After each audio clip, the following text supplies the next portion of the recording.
very strong social network in this neighborhood, and it was helpful for us to learn that from the outset, because what I think in this case, what makes sense for people to do if there's somebody else embarking on a community project, my advice would be to, make sure that you recruit people for the project who are well connected in the neighborhood already. So if they're already active in the community, you have a much better chance of integrating, what we're trying to do with this community project with what's already happening. And so you can piggyback on certain events, so you don't have to start everything from scratch, which is really, first of all, more economical, and also, I think it lends a level of credibility, because if you tag on to, the cul-de-sac at the other end of the street was having a soccer match. So if you just manage to be part of that, or we, sponsored a local baseball team, we took part in a dance that they had here. So those kinds of things just help people to see that you're part of it. And then the other thing is, when you have people who are already active in the community, it really makes a difference, because they can open doors that you can't, because you're not necessarily from this particular community. The first step that most people will take in any type of program when you're in a commercial or institutional setting is getting senior management buy-in. So having that support from the get-go really does lay the foundation for the rest of the work. The second step is finding your champions. So having people throughout the organization who are willing to participate and help get the work done.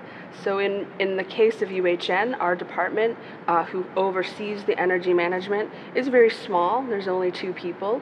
We have 12,000 staff here and over 400 million square feet of space that we are accountable to. And so ultimately, the 2 of us cannot run around and talk to every single person, visit every square foot.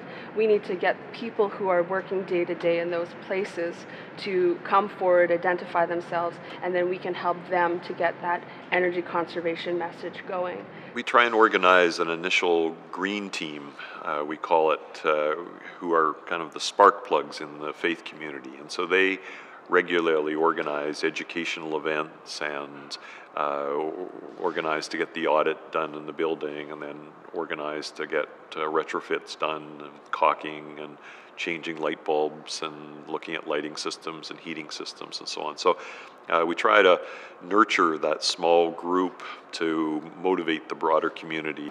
What you found is at the core of a lot of the community groups and that have begun to make this happen are folks who have lived in these communities for a fairly long time, are stuck in, usually own a house, their kids are either going to school or have gone to school. They've got a commitment to the community.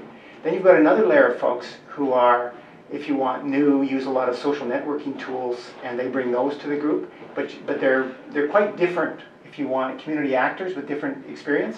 And I think what we're finding is that you need to have a variety of ways to speak, but the core of this is still, and I think why it works well in Toronto is the old residents associations and things like this. And I think the challenge is to move from that base and be able to kind of effectively communicate out. When we go out into Oakville, Mississauga, Thornhill,